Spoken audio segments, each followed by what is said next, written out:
যাব। আরে পীর মুরিদের কানেকশন আছে। পীর সাহেব বুঝতে পেরেছেন কুতা ছিল, দৌড়ে দৌড়ে দৌড়ে দৌড়ে ছুটে ছুটে ছুটে দিল্লির জামা মসজিদের সিঁড়িটাকে বেয়ে বেয়ে বেয়ে উপরে উঠে সালমান শাহের মাথাটা হাত দিয়ে ধরে নিলে, যেই না ধরে নিল আর বডিটা জমিনে পড়ে গেল। দিল্লির বাদশা সহ সবাই অবলীলা ক্রমে ফেলফেলিয়ে তির্যক দৃষ্টিতে তাকিয়ে আছে, অবাক হয়ে যায়। এবার আল্লাহর ওলি সালমান শাহের পীর বলে, ও দিল্লির মানুষ, সালমান শাহের সাথে যেটা হয়েছে এটা বড় অন্যায় হয়েছে। তবে অন্যায় তার সাথে করেছে বটে, কিন্তু উনি তোমাদের বাঁচিয়ে গেল। তোমরা তার সাথে অন্যায় করেছো, অথচ তিনি তোমাদেরকে বাঁচিয়ে দিয়ে গেল। এরা আবার বলে সে আবার কি গল্প, কিরাম বাঁচান।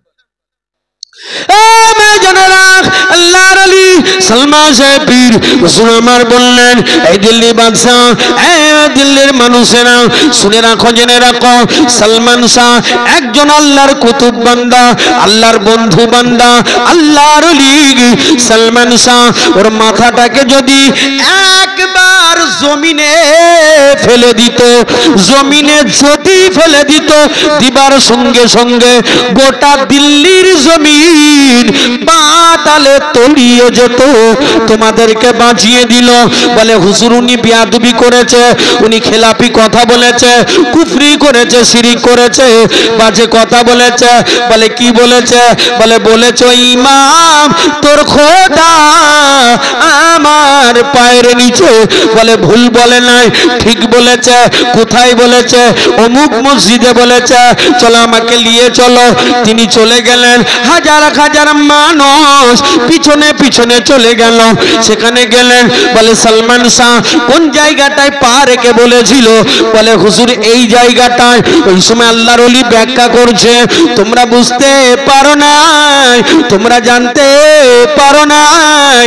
ইমাম যখন নামাজ পড়াচ্ছিল ওই সময় ইমামের ভিতরে কলবের ঘরে মনে হয়েছিল, ইমামের মনে হয়েছিল আজকের নামাজ যদি ভালো হয়, আজকের কেরাত যদি ভালো হয়, ও জানেরা যুবকেরা, ও মা মুরব্বিয়ানেরা, ও মা বোনেরা, গভীরভাবে মনোযোগ আমাকে দিয়েই বলি। মনে করেন রুস্তম আলী ঈশার নামাজ আদা করেছে, ঈশার নামাজ আদা হয়ে গেল।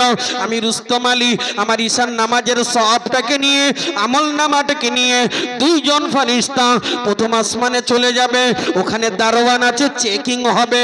ওরা বলবে কোত্থেকে আসছো?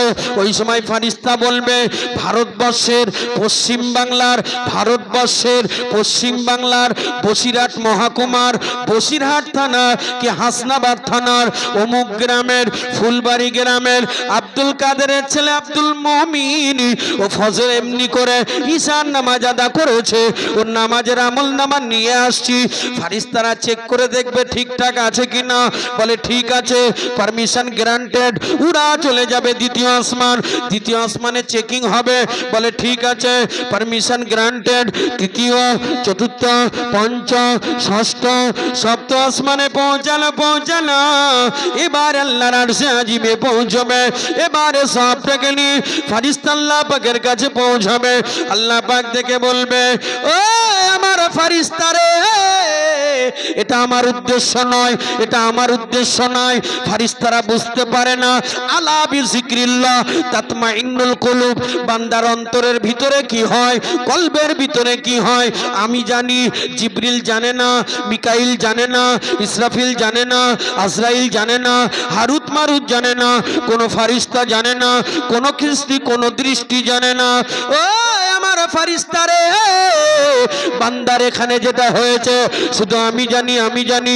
ওই বান্দা শ্বশুরকে দেখানোর জন্য পড়েছে, বাবাকে খুশি করার জন্য পড়েছে, এলাকায় মডেল সাজার জন্য করেছে, নিজের সম্মানকে বাড়ানোর জন্য করেছে। ওই ফেরেশতা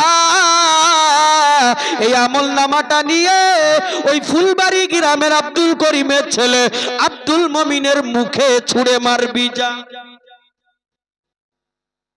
আমলনামা প্রথম আসমান টপকেছে বলে মনে হয় বা আপনাদের আর কি বলবি, আমার তাই যাচ্ছে না, তার কি বক্তা শ্রোতা সব সমান হয়ে গেছে, ঠিক কি না?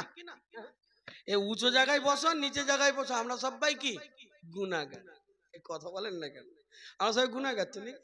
এখানে যত মানুষ আছেন কেউ বলতে পারবেন আমার গুনাহ নাই? একমাত্র 7 বছরের নিচে ছেলেপিলেরা বলবে হুজুর আমার গোনা নেই। কেন? ওর গোনা লেখা হয়নি। যার গোনা লেখা হয়েছে, যে সাবালেক হয়েছে, সাবালিগা হয়েছে, তার গোনা লেখা হয়েছে। তাহলে কেউ বলতে পারবেন সাবালেক ব্যক্তি যে আমার গুনাহ নাই? এটা কেউ বলে না, মানে কারোর গোনা নাই। হ্যাঁ, সবার গুনাহ আছে নাকি? সবার গুনাহ। এ কথা শুধু আমি বলিনি, আপনিও বলছেন না, এ সবাই বলে গেছে। আমরা বসিরহাট হুজুরের মাথা দর্শের মানুষ। হুজুর আল্লামা বললেন আমি রুহুল আমিন বড় গুনাহগার। তার পীর আবু বকর সিদ্দিক আল কুরাইশি বললেন আমি গুনাহগার। তার 5 আওলাদ বলল আমরা গুনাহগার। তার পীর ফতে আলী ওয়াইসি বলল আমরা গুনাহগার। চিস্তিয়া তরিকার পীর এমনি করে হিন্দুস্তানের শাহিন শাহ তিনি বললেন আমি গুনাহগার। এই লেভেলে যারা আছে গুনাহগার। কাদরিয়া তরিকার পীর পীর আব্দুল কাদের বললেন আমি গুনাহগার। এই লেভেলে যারা আছে তারা গুনাহগার। এমনি করে নকশবন্দিয়া তরিকার পীর খাজা বাহাউদ্দিন বললেন আমি গুনাহগার। এই লেভেলে যারা আছে তারা গুনাহগার। এমনি করে মুসাদ্দিদিয়া তরিকার পীর মুসাদ্দিদ আল পেশানি বললেন আমি বড় গুনাহগার। এই লেভেলে যারা আছে তারা গুনাহগার। ইমামগণেরা বললেন আমরা গুনাহগার। মুস্তাহিদরা বললাম আমরা গুনাহগার। মুফাসসির বললাম আমরা গুনাহগার। হাজী গাজী বললাম আমরা গুনাহগার। তাবে বললাম আমরা গুনাহগার। তাবি বললাম আমরা গুনাহগার। সাহাবীরা বললাম আমরা গুনাহগার। আলী আলী মুর্তজা বলে আমি গুনাহগার। উসমান বলে আমি গুনাহগার। হযরতে ওমর বলে কেন সৃষ্টি হলাম? যদি কোনো পশু হতাম মাটি হয়ে যেতাম। আমি সবচেয়ে গুনাহগার। হযরতে সিদ্দিক আকবর তিনি বলে আমি গুনাহগার। শুধু রাসূলুল্লাহ বলে আমি বেগানা মাসুম। একটু জোরে বলে। আমরা সবাই গুনাহগার, রাসূল বললে আমি বেগুনা মাসুম। আমাদের ভিতরে এত ঠেলাঠেলি কেন বাপ? সবাই যখন গুনাহগারের লকব নিয়ে বসে আছি, এত ঠেলাঠেলি, এত ভেদাভেদ, এত অহংকার, এত এরকম কেন? বুঝতে পারছেন আমি কি বলতে চাচ্ছি? এটা মাথায় রাখুন সোনামানিক। এখানে কোনো অহংকার চলবে না, এখানে কোনো কিচ্ছু চলবে না। সবাই গুনাহগার, লেভেল সমান, কারু কম কারু বেশি। ও সোনামানিকে না, ও জওয়ানেরা যুবকেরা, আমি বোঝাতে চেয়েছি ইবাদত করতে হলে এমন ইবাদত করুন 2 রাকাত হলো নামাজ কবুল হোক। এই ইবাদত করুন। খামাকা ইবাদত করে লাভ হবে না। আগে ইবাদতের প্রস্তুতি নেন। আগে গোসল ভালো করে শিখুন, উযু ভালো করে শিখুন, নামাজ কিভাবে পড়তে হয় সেটা আগে জানুন। নামাজ ভালো জানি না, নামাজের ভিতরে এখনো দুনিয়ার এটা কেউ বুঝতে পারে না। এটা আল্লাহ পাক সালমান শাহকে বোঝার তৌফিক দিয়েছে, তিনি বুঝে ফেলেছেন। এই জন্য সালমান শাহ উঠে দাঁড়িয়ে বলেছে ও ইমাম নামাজের ভিতরে শুধু আল্লাহর কথা মনে হবে। নামাজের ভিতরে যদি অন্য কারো কথা মনে হয় সেই হবে তার খোদা। ও ইমাম নামাজের ভিতরে তোর টাকার কথা মনে পড়েছে, অর্থের কথা মনে পড়েছে, তার মানে অর্থ এবং টাকা এটাই হলো তোর খোদা।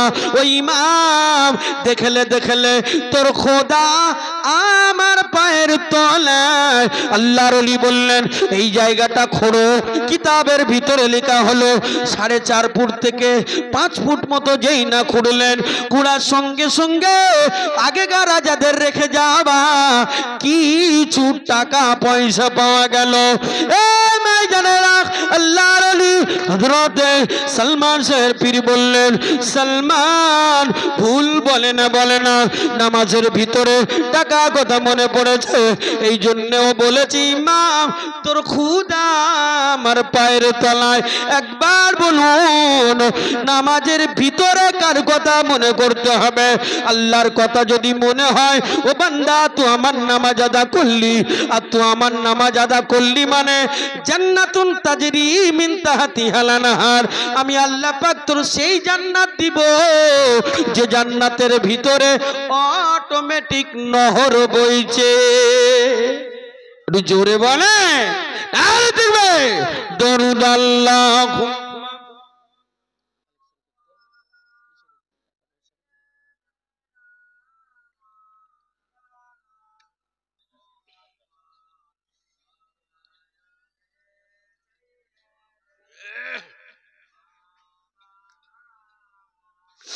আমার মনের ঘরেতে রেখেছি যারে দো জাহানের বাদশা নবী কমলি ওয়ালা রে আমার মনের ঘরেতে রেখেছি যারে দো জাহানের বাদশা নবী কমলি ওয়ালা রে দয়ার নবী রে মায়ার নবী রে দয়ার নবী রে মায়ার নবী রে দু জাহানের বাদশা নবী কমলি ওয়ালা রে আল্লাহুম্মা খুব মহব্বত করে সবাই মিলে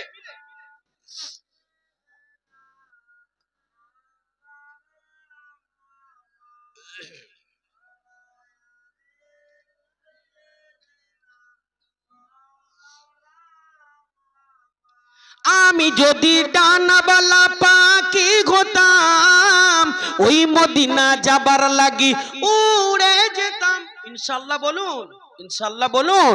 আমি যদি ডানাওয়ালা পাখি হতাম ওই মদিনা যাবার লাগি উড়ে যেতাম হৃদয় জুড়ে দেখতাম আমি হৃদয় জুড়ে দেখতাম আমি নয়ন ভরে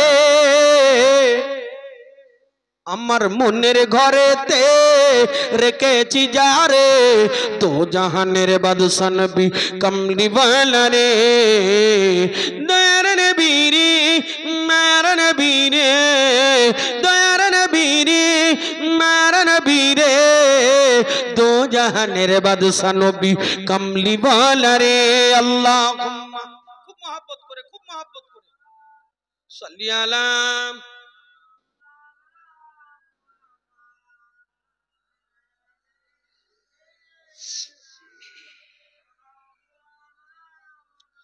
আদি পিতা আদম যখন মুসিবতে পড়ে মোদের নবীর ওসিলাতে আল্লাহ কবুল করে সুবহানাল্লাহ সুবহানাল্লাহ আদম নবী মুসিবতে পড়ছে আর আমার নবীর ওসিলাতে আল্লাহ কবুল করছে আদি পিতা আদম যখন মুসিবতে পড়ে মোদের নবীর ওসিলাতে আল্লাহ কবুল করে সাকারাতের বিছানাতে দেখা দিও রে আমার মনের ঘরেতে রেখেছি যারে তো জাহানের বাদশা নবী কমলি ওয়ালা রে দয়ার নবী রে মায়ার নবী রে দয়ার নবী রে মায়ার নবী রে তো জাহানের বাদশা নবী কমলি ওয়ালা রে আল্লাহুম্মা খুব মহব্বত করে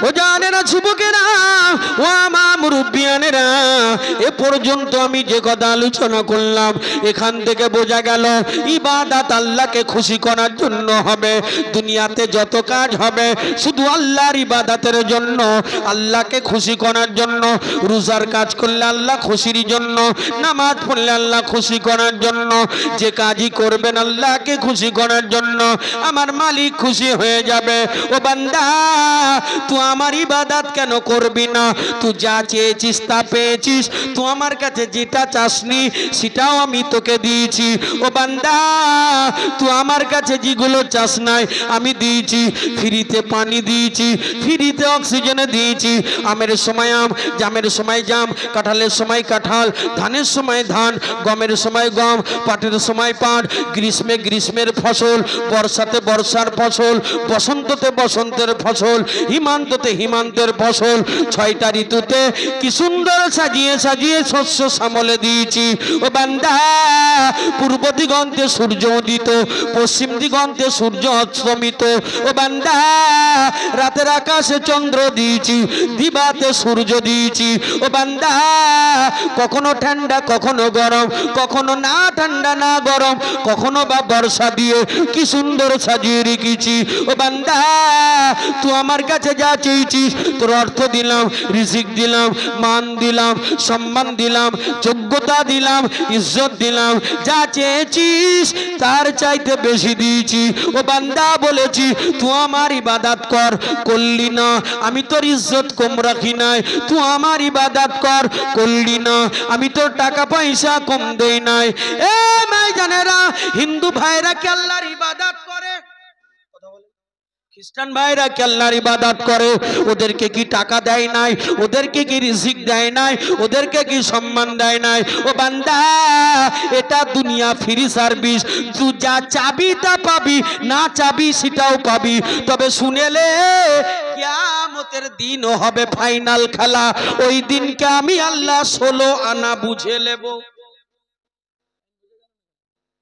এখন যা করবি করে নে, কোনো অসুবিধা নেই। যা চাবি তা পাবি। আমি আল্লাহ দয়াময়, নাব্বি ইবাদি আন্নি আনাল গাফুরুর রহিম, আমার মতো দয়া কারণে। তবে শুনে নেবেন দা, ওয়ান্না আযাবি হুয়াল আযাবুল আলিম, আমার মতো কঠিন আর কেউ না, আমার আযাব বড় কঠিন।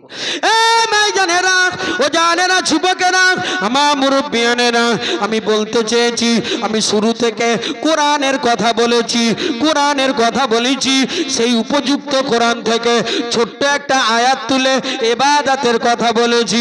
কেন লেখা আছে লাইলাতুল বরাত, ইবাদতের প্যাকেজ আলোচনা করলাম। কম বেশি বোঝা গেল ইবাদত করলে আল্লাহর জন্য।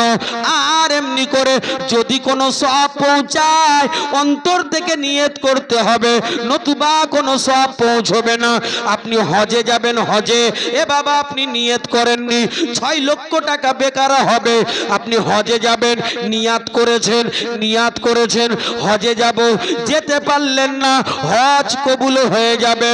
এ বাবা, ও ছেলেরা, ও জওয়ানেরা, ও যুবকেরা, রোজার নিয়ত আছে, নামাজের নিয়ত আছে, যাকাতের নিয়ত আছে, দান খয়রাতের নিয়ত আছে, সমস্ত জায়গার নিয়ত আছে, খাওয়া দাবার নিয়ত আছে, হাত ধোবার নিয়ত আছে, বাথরুমে যাবার নিয়ত আছে, বাথরুম থেকে বার হবার দোয়া আছে, স্বামী স্ত্রী ভালোবাসার নিয়ত আছে, সব জায়গায় নিয়ত আছে। ইন্নামাল আমালু বিন্নিয়াত, আলা বিযিকরিল্লাহ তাতমাইন্নুল কুলুব। নিয়ত ছাড়া কোনো কাজ হবে না, হবে না। এ ভাইজানেরা, ও জানেরা, যুবকেরা, যে কোরআনের কারখানায় আপনারা বসেছেন, এতক্ষণ কোরআনকে দিয়ে প্রমাণ করিয়েছি কোরআন সত্য, সত্য, সত্য, ঠিক না? Doctor Muir life of Mohammad বলে একটা বই লিখেছেন, যিনি হলেন খ্রিস্টান পাদ্রী। তিনি বলছেন 27 নম্বর পৃষ্ঠা, that to invent Prakash, there is no probably in the world another book with a remain 15th century which so test। তিনি বলছেন 1500 বছর ধরে কোরআন পঠন পুটন হয়ে আসছে, যার ভিতরে জের জবর আদেশ নিষেধ রীতিনীতি আইন কানুন কোন ত্রুটি কোরআনে নাই। জোরে বলবেন না? এ ভাইজানেরা, আমি বিজ্ঞান দিয়ে প্রমাণ করিয়েছি কোরআন শ্রেষ্ঠ, কোরআন শ্রেষ্ঠ। সাহিত্যিক বলেছে কোরআন শ্রেষ্ঠ, বৈজ্ঞানিক বলেছে কোরআন শ্রেষ্ঠ, সবাই বলেছে কোরআন শ্রেষ্ঠ, আল্লাহ বলেছে কোরআন শ্রেষ্ঠ। আল্লাহর নবী বলেন, আল্লাহর নবী বলেন, এই কোরআন কিয়ামতের দিন জান্নাতি না জাহান্নামী? কথা বলেন, সবাই মিলে বলেন, জান্নাতি না জাহান্নামী? এ ভাইজানেরা, কোরআন যদি জান্নাতি হয়, কোরআন জান্নাতে যাবে। এই কোরআন বলে, এই কোরআন বলে, আমার সাথে যার সম্পর্ক ভালো থাকবে, আমার সাথে যার রিলেশন ভালো থাকবে, আমি কোরআন জান্নাতে যাব। যে আমায় পঠন পুটন করবে, যে আমাকে তেলাওয়াত করবে, যে আমাকে শিখাবে, যে তিলাওয়াত করাবে, যে তিলাওয়াত করবে, আমি কোরআন আমার শিক্ষা প্রচার করার জন্য যারা সহযোগিতা করবে, আমি কোরআন কিয়ামতের দিন আল্লাহ পাক আমাকে একটা অপশন দিবে, কোরআন তুমি জান্নাতে যাও। কোরআন বলবে আমি যাব না। কেন যাবে না? ও মালিক, আমাকে যারা সম্মান করেছে, আমার প্রচারে যারা সহযোগিতা করেছে, আমার কোরআন যারা শিখেছে, যারা শিক্ষা গ্রহণ করেছে, ও মালিক, আমি তাদেরকে নিয়ে জান্নাতে যাব, জান্নাতে যাব। আল্লাহ বলবে তাই যদি হয়, তাহলে তোমার বন্ধুদের নিয়ে ইবাদুর রহমানিল্লাযিনা ইয়ামশুনা আলাল আরদি হাওনা, যাও যাও যাও, তোমার বন্ধু খুঁজে বার করো, তোমার সাথে যারা বন্ধুত্ব করেছে তাদেরকে নিয়ে জান্নাতে যাও, জান্নাতে যাও। এ ভাইজানেরা, ও জানেরা যুবকেরা, আজকের মাহফিলে যতগুলো মানুষ বসে আছেন, আলহেরা আলহেরা আলহেরা হিফজুল কোরআন মাদ্রাসা, কোরআন যেখানে নাজিল হয়েছে সেই নামে নাম রেখেছে। আমি বলতে চাই ইন্নামাল আমালু নিন্নিয়াত। কোরআন বলে কিয়ামতের দিন শাফাত করবে করবে করবে। নবী পাক বলেছে, সহিহ হাদিস দ্বারা প্রমাণিত, কিয়ামতের দিন কোরআনের শাফাত করার পারমিশন দিবা হবে। এই নিয়ত করুন, এই নিয়ত করুন, আমি এই কোরআনের শাফাত পেতে চাই। এই নিয়তটা করার প্রয়োজন আছে না নাই? কথা বলেন না কেন? আছে না নাই? হাত তোলেন তো কদিন মনে করেন যে এই কোরআনের শাফাত নেবার ইচ্ছা আছে। সবাই দেখেন তো ভাই, কেরা হাত তুলিনি? এই এরকম করে তুলিস কেন? হাফাব নাকি এদিক ওদিক? হ্যাঁ, সবাই হাত তুলেছেন। নারায়ে তাকবীর, নারায়ে তাকবীর। এই ভাই জানেরা, এই কোরআনের শাফাত যদি নেবার নিয়ত থাকে, ফিরি করবেন বাবা, ফিরিতে হবে না, ফিরিতে কোনো সম্ভব না।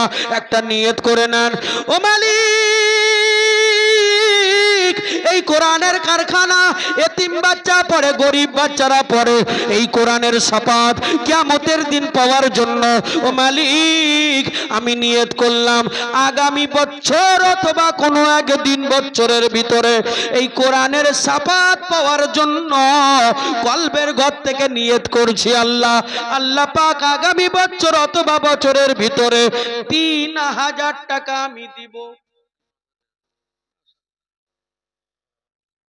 বাবা, ইনি মাদ্রাসার কি পরিচালক, কথা বোঝা গেল? এদিকে বলতে উনি বলছে আমি দেবো 5000, চাইছি 3000, উনি বলে, কথা বলে 5000। আহা, পরিচালনা করেন, সময় দিচ্ছে, মন দিচ্ছে, প্রাণ দিচ্ছে, সংসার বিসর্জন দিয়ে পরিশ্রম করে পাগলের মতো ঘুরে ঘুরে মাদ্রাসা পরিচালনা করছে।